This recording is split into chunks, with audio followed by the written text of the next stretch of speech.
diusahakan sebaik-baiknya. Wong guru arane guru digugu ditiru. Angger gurune apik nang muridé apik. Gurune yo karo pelakon nang ubah. Assalamualaikum warahmatullahi wabarakatuh.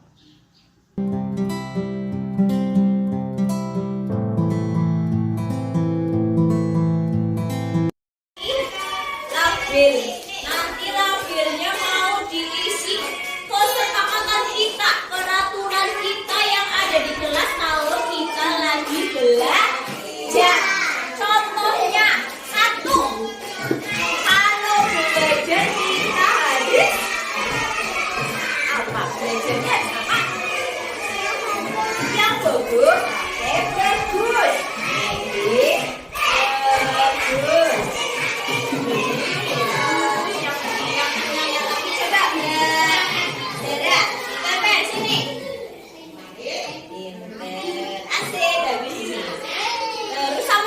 Bagaimana sama temennya? Yang baik apa yang gak baik? Oh iya, baik sama temennya.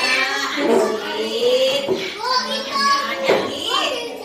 Makasih udah dibantuin. Baik sama siapa ya? Teman. Apalagi? Nih Mbak Kila ditempel. Apalagi?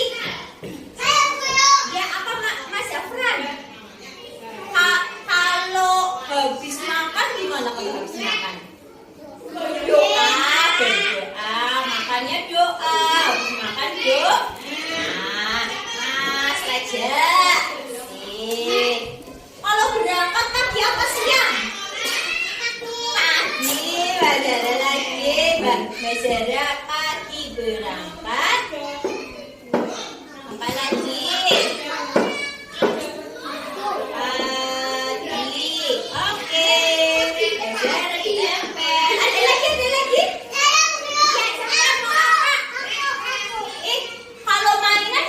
Kalau mainan lagi beresin, Mas Syami beresin sini, mau bereskan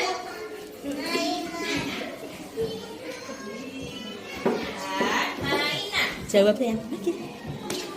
Ayo siapa lagi yang bisa jawab? Apa lagi? Yang kalau di kelas itu kalau belajar selesai apa nggak selesai?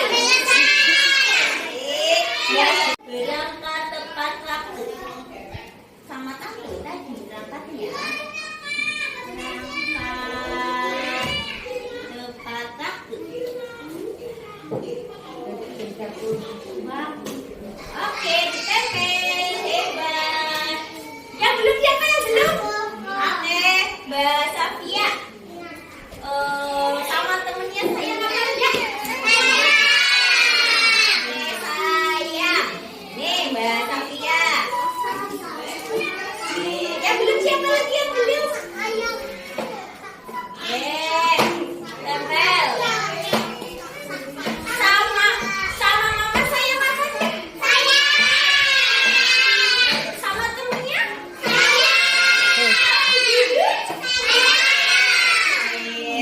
Terus ini ada berapa kita bikin? 1, 2, 3, 4.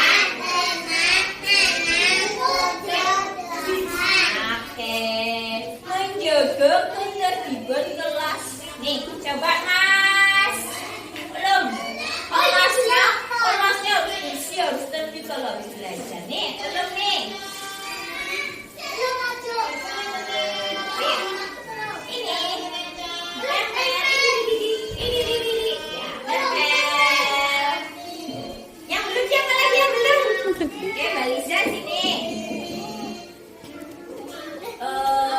Menjaga kebersihan kelas. Kelasnya harus apa ya Mbak? Bersih. Oke, ini. Tempel di sini. Apa lagi? Senyum dong. Harus apa ya? Yang belum siapa yang belum? Oke.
dan keyakinan. Kelas A. 1. Berangkat tepat waktu. 2. Saling menyayangi. 3. Menjaga ketertiban.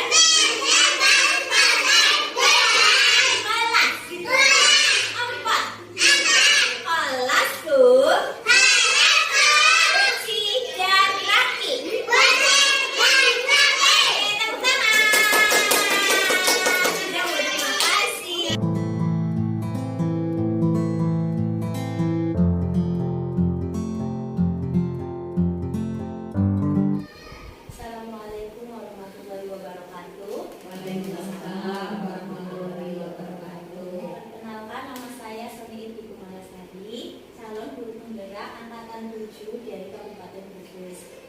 Saya izin Ibu Kepala Sekolah untuk mengimbaskan ilmu saya yang saya dapatkan di JGT selama 2 bulan ini.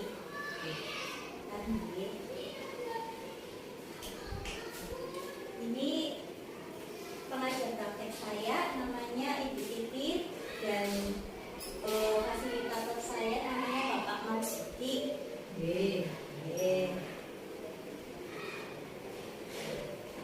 Sini saya akan menerangkan tentang budaya positif. Apa itu budaya positif?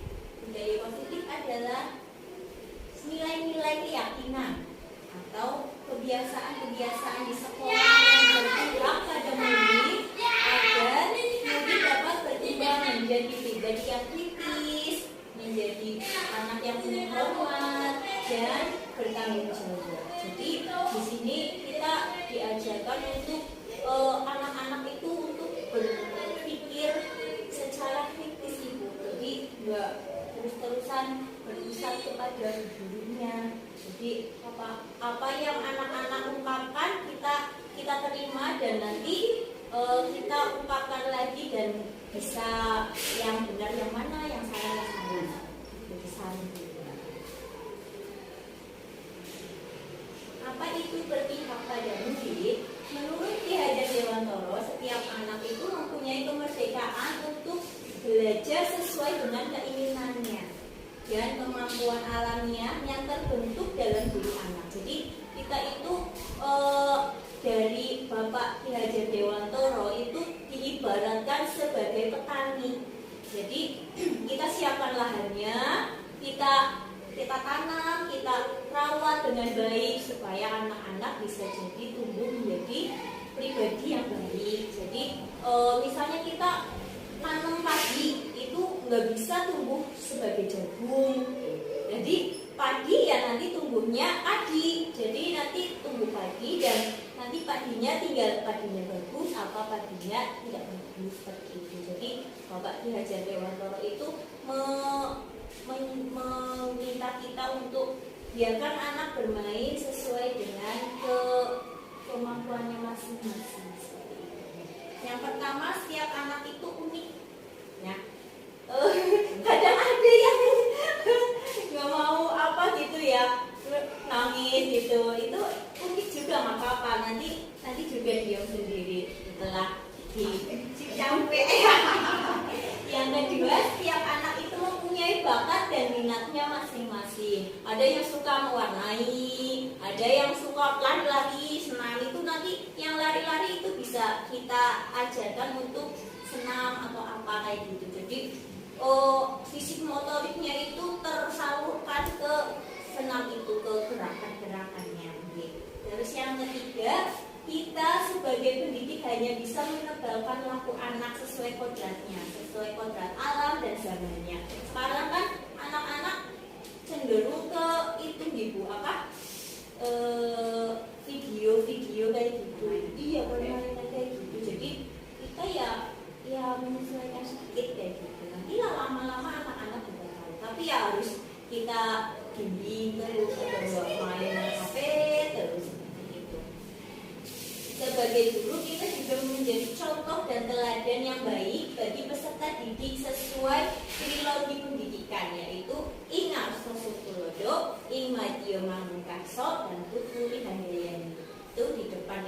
sebagai pemimpin, di tengah itu membangun semangat, dan di belakang kita mendorong anak supaya bisa sesuai dengan kemauannya dan minat bakatnya. Seperti itu. Next. Dalam penerapan budaya positif, kita juga harus dapat menerapkan disiplin positif. Apa itu disiplin positif? Disiplin positif berasal dari kata disiplina, bahasa Latin yang artinya belajar. Disiplin diri membuat orang menggali potensinya menuju sebuah tujuan apa yang dia hargai. Namun dalam budaya kita, makna kata disiplin telah berubah menjadi sesuatu yang dilakukan oleh seseorang terhadap orang lain untuk mendapatkan kepatuhan atau motivasi eksternal. Jadi anak-anak itu, aku kenapa nggak boleh ini, aku kenapa nggak boleh itu, anak-anak itu nggak tahu. Yang di sini nanti di budaya positif itu anak-anak biar berpikir sendiri supaya kenapa sih aku seperti ini, apa aku salah, apa aku benar, itu dia yang berpikir sendiri. Seperti itu. Bukan lagi apa yang kita hargai untuk mencapai tujuan mulia. Next. Di sini saya mencontohkan ada 3 tentang hukuman, konsekuensi, dan identitas sukses disiplin itu, yaitu restitusi. Hukuman adalah termasuk identitas disiplin yang gagal. Misalnya aku kayak gini nanti dihukum, aku kayak gini nanti dihukum. Akhirnya anak-anak jadi benci dan takut sama yang namanya peraturan. Seperti itu. Kadang susah ya kita sebagai guru ya, mau apa kayak gitu, nanti dikiranya gimana gitu. Tapi yang di sini adalah di identitas sukses disiplin, yaitu yang konsekuensi dan restitusi. Konsekuensi itu sesuatu yang harus terjadi, yaitu penguatan hanya bertahan dalam jangka waktu pendek, memerlukan monitoring terus-menerus dari guru dan murid, menghormati peraturan. Jadi kalau konsekuensi itu udah termasuk identitas sukses dari disiplin, cuma masih harus monitoring dari gurunya.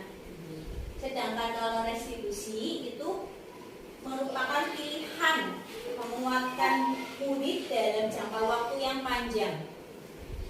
Masalah terpecahkan, fokusnya pada pemecahan masalah dan murid menghormati dirinya dan orang lain.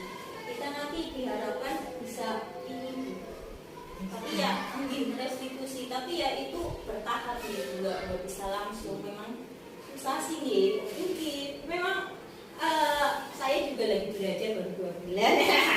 Jadi nanti lama-lama insya Allah bisa. Ini restitusi. Apa itu restitusi? Restitusi adalah proses menciptakan kondisi bagi murid untuk memperbaiki kesalahan mereka, memperbaiki diri sendiri, sehingga mereka bisa kembali kepada kelompoknya mereka dengan karakter yang lebih kuat. Restitusi juga merupakan proses kolaboratif yang mengajarkan murid untuk mencari solusi untuk masalah mereka. Cari solusinya sendiri. Misalnya, aku nggak punya itu, Bu, nggak punya teman, ini gimana? Kayak gitu. Akhirnya nanti kan dicarikan solusinya gimana. Kamu tadi ngapain sama temennya? Ala nakal berarti gimana biar temennya jadi baik lagi, seperti itu. Jadi anak-anak itu diminta untuk berpikir bagaimana cara solusi yang terbaik kayak gitu untuk masalah mereka, dan membantu murid berpikir tentang orang seperti apa yang mereka ingin menjadi atau tujuan mulia, dan bagaimana mereka harus memperlakukan orang lain.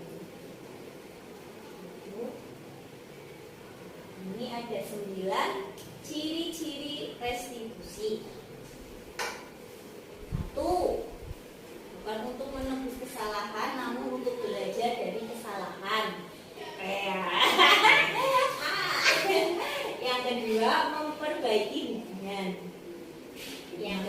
apa? Hubungan antara anak dengan muridnya, anak dengan anak, seperti itu. Oke. Kan tadi misalnya aku kok gak ada temennya, bu guru ini gimana kan akhirnya. Oke, jadi anak-anak itu diminta bagaimana sih kamunya juga tadi ngapain gitu. Jadi anak-anak suruh berpikir sendiri, oh iya ya tadi aku kayak gini ya gitu. Tawaran bukan paksaan, jadi ditawarkan. Gak apa-apa, aku juga masih belajar, jadi ditawarkan. Restitusi menuntun untuk melihat ke dalam diri.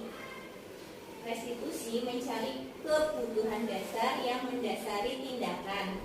Restitusi diri adalah cara yang paling baik.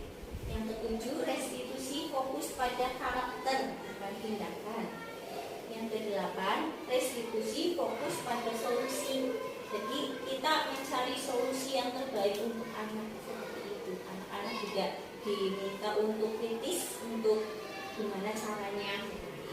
Yang kesembilan, restitusi mengembalikan murid yang membuat salah pada kelompoknya, tapi dengan sudah baik anak-anaknya sudah benar ya. Ini tentang keyakinan kelas. Tadi saya sama Bu Uci ya Bu mencoba bikin keyakinan kelas di kelasku. Jadi kan ada peraturan kelas, terus nanti peraturannya anak-anak tadi bikin itu Bu apa? Saya tanyakan apa yang sebaiknya dilakukan di kelas dan yang tidak. Jadi anak-anak mengungkapkan perasaannya. Misalnya aku mau berangkat pagi, gitu, tak tulis, terus anak-anak nempel seperti itu. Itu anak-anak belajar berpikir untuk bagaimana yang baik dan ini. Nanti keyakinan kelas nanti akan meningkat lagi ke lingkungan positif dan nanti kita akan naik lagi ke budaya positif, insya Allah. Ini bareng-bareng. Ini yang di TK Pembina Bu Marin saya juga bikin, tapi kan pindah ke sini jadinya di sini bikin lagi. Kalau yang di TK Pembina kemarin kesepakatan dan keyakinan kelompok A2, saya kebetulan di A2 itu berangkat sekolah tepat waktu, terus saling sayang, sopan santun dan menghargai. Yang ketiga, semangat belajar dan mandiri. Yang keempat, menjaga kebersihan dan ketertiban kelas. Yang kelima, bergantian menjadi pemimpin. Dan yang keenam, mau berbagi dan ramah. Kalau yang di sini tadi ada 4. Jadi yang pertama itu tadi berangkat pagi ya, berangkat sekolah waktu sama. Yang kedua tadi saling menyayangi. Yang ketiga tadi menjaga ketertiban kelas. Dan yang keempat, kelasku bersih dan rapi. Jadi bismillah, mudah-mudahan nanti bisa diterapkan di kelompok B. Monggo silakan di Bu Ilmi. Monggo gambar. Ada ini saya download sendiri Bu. Ini bukan anak-anak yang ini itu foto. Boleh nanti di foto anak-anaknya, nanti di apa? Ditempel-tempel juga boleh. Saya juga belum selesai tadi baru ditempelin di itu ya Bu ya. Jadi itu bukan guru PKL, bukan guru TK Pembina. Ini ada yang guru TK Pembina yang ini udah dua. Yang ini sama yang ini. Iya. Yang lainnya download. Lanjut ya Bu. Nah, ini ada 5 kebutuhan dasar manusia. Manusia itu pada dasarnya butuh 5 ini Ibu. Yang pertama, kasih sayang dan rasa diterima. Yang kedua, penguasaan. Jadi iya anak-anak itu ya sama kayak kita, minta diterima dan dia itu aku ini bisa itu. kayak Mas Ulum ya, kalau dideketin udah guru aku bisa kayak gitu. Ini sama, ini juga ya bertahan hidup, kebebasan dan kesenangan. Itu 5 itu dibutuhkan oleh kita dan anak-anak juga. Ini next. Di sini juga ada 5 posisi kontrol. Ada 5 posisi kontrol guru terhadap murid, yaitu 1. Guru itu sebagai penghukum. Kadang ada guru yang anak salah, push up. itu sebagai penghukum.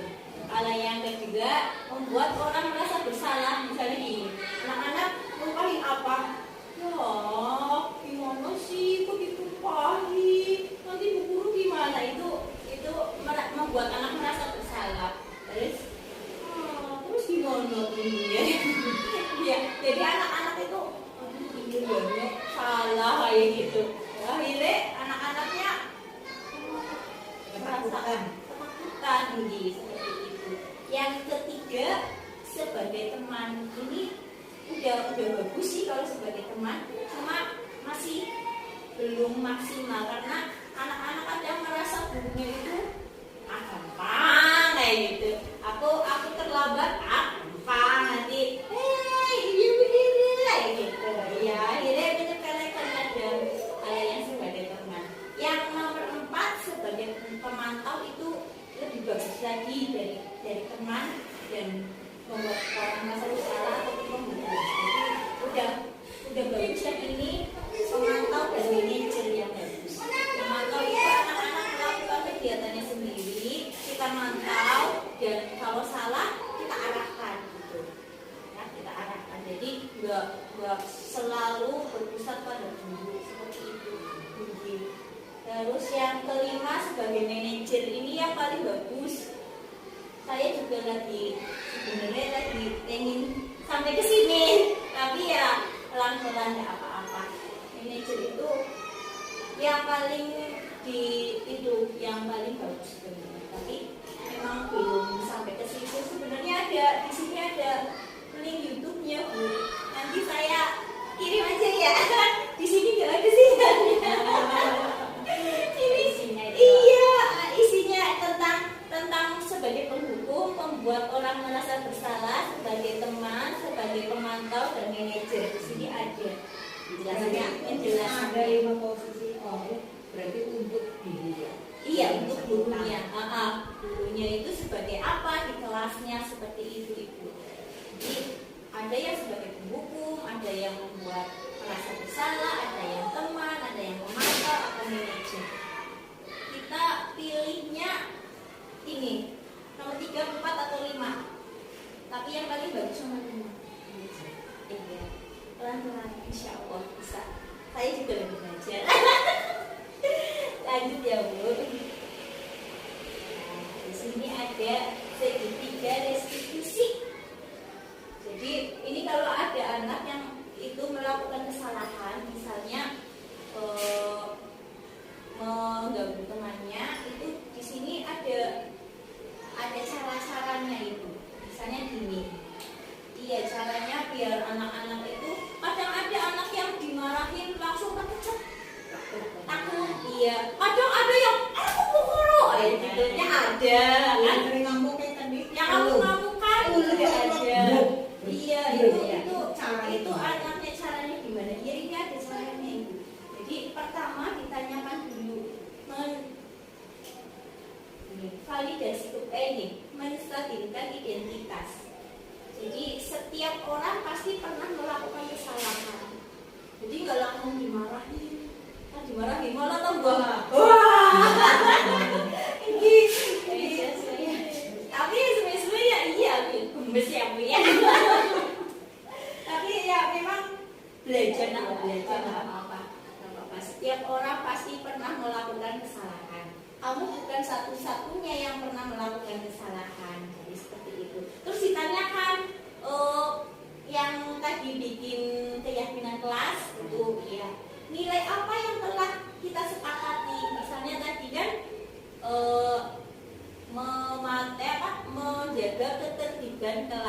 Kalau yang kayak gitu kira-kira dia ketertiban kelas enggak?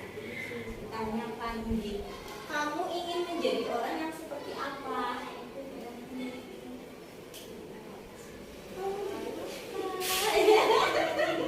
Nah, nanti cita-citanya dan Itu jadi apa dong? nanti, nah kamu tentu punya alasan mengapa melakukan itu. Ada cara yang lebih baik untuk mendapatkan apa yang kamu butuhkan. Jadi anak disuruh mikir sendiri, tapi tetap diarahkan. Ini yang baik, ini yang baik. Itu pelan-pelan, nggak apa-apa. Bismillah. Ini tentang menstabilkan identitas yang tadi untuk membuat anak yang merasa gagal karena berbuat salah menjadi positif terhadap dirinya. Guru berkata, berbuat salah itu hal yang manusiawi. Tidak ada manusia yang sempurna. Bapak Ibu juga buat salah, tapi pasti bisa menyelesaikan permasalahan ini. Jadi dikuatkan anaknya. Bapak Ibu tidak tertarik untuk mencari tahu siapa yang benar, siapa yang salah. Bapak Ibu lebih tertarik untuk menyelesaikan masalahnya. Jadi masalahnya itu selesai gitu. Nggak nyalahin anaknya terus sendiri. Kalau kamu menyalahkan dirimu sendiri terus menerus, apakah kamu bersikap baik pada dirimu sendiri? Ini menstabilkan identitas. Yang tadi yang pertama. Yang kedua, validasi kebutuhan. Membantu murid mengenali basic atau kebutuhan dasar yang ingin dipenuhi ketika melakukan kesalahan itu. Pada dasarnya setiap tindakan manusia tujuannya adalah memenuhi basicnya atau kebutuhan dasarnya yang 5 tadi itu loh Bu. Yang ingin dicintai, kebebasan, rasa kesenangan, seperti itu. Apa itu power, freedom, love, dan belonging? Ini tadi kesenangan, cinta, merasa diterima, seperti itu. Guru berkata, kamu bisa saja kan melakukan hal yang lebih buruk, tapi kamu tidak melakukannya. Kamu pasti punya alasan mengapa melakukannya. Apa yang penting bagi kamu? Kamu boleh tetap berusaha menjadi sikap itu. Misalnya anak-anak yang tadi mengusirin temennya, kamu boleh, tapi tambahkan sikap yang lain. Nggak boleh yang baru, yang biar teman yang lain bisa nerima kamu, seperti itu. Maukah kamu belajar cara ini untuk mendapatkan yang kamu butuhkan tanpa harus memukul? Jadi ayo bisa enggak, ya gitu. Disuruh pikir. Disuruh pikir. Apa kamu bisa melakukan dengan lebih baik besok lagi? Ayo bisa enggak? Bisa, tapi kok aja. Gimana Ibu? Next ya, terakhir. Menanyakan keyakinannya tadi. Anak melihat kesalahannya dihubungkan dengan norma sosial dan nilai yang mendasari manusia berinteraksi dengan orang lain. Guru berkata, apa nilai yang kita percaya di kelas atau di sekolah kita, yang tadi yang kita bikin sendiri, boleh ditambah-tambah, boleh dikurangin, boleh 2 aja juga boleh, 3 juga nggak apa-apa. Oke. Nilai universal apa yang telah kita sepakati? Kelas yang ideal itu seperti apa? Anak-anak diminta cerita dan diminta untuk mengungkapkan apa yang dia rasakan. Kamu ingin jadi anak seperti apa? Apa yang kamu rasakan ketika kamu melakukan itu? Kamu menjadi orang yang seperti apa? Jadi dihitung nggak apa-apa, pelan-pelan. Bismillah. Bismillah. Alhamdulillah sudah selesai. Terima kasih. Salam dan bahagia. Gimana? Ada pertanyaan? Tanya Mbak Uci. Kak Uci? Nggak apa-apa. Oke, terima kasih atas perhatiannya. Wassalamualaikum warahmatullahi wabarakatuh. Waalaikumsalam warahmatullahi wabarakatuh. Iya. Berarti ini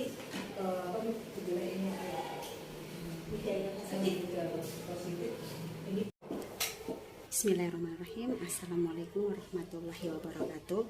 Perkenalkan, nama saya Ibu Uca Tunisi, biasa dipanggil Bu Uci. Saya mengajar di TK Pertiwi Sikempol. Di sini saya sebagai teman sejawat dari Ibu Soni Irdi Kumalasari yang sedang melakukan kegiatan guru penggerak yang angkatan ke-7. Saya ingin memotivasi, memberi semangat. Ayo maju terus, pantang mundur. Semoga berhasil dan goal sampai selesai. Demikian, wassalamualaikum warahmatullahi wabarakatuh.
Warahmatullahi wabarakatuh. Perkenalkan, nama saya Soni Irdi Kumalasari, calon guru penggerak angkatan 7 dari Kabupaten Brebes. Saya akan merefleksikan kegiatan pengimbasan tentang budaya positif di TK Pertiwi Sikempol. Kemarin alhamdulillah kegiatan pengimbasan berjalan lancar, dan alhamdulillahnya lagi kepala sekolah, pengurus yayasan, dan rekan sejawat juga memberikan semangat dan motivasi kepada saya agar kegiatan yang saya lakukan berjalan lancar dan sukses. Insya Allah mudah-mudahan saya akan melakukan yang terbaik untuk kegiatan calon guru penggerak ini. Mohon doanya dan terima kasih. Wassalamualaikum warahmatullahi wabarakatuh. Lonceng depan,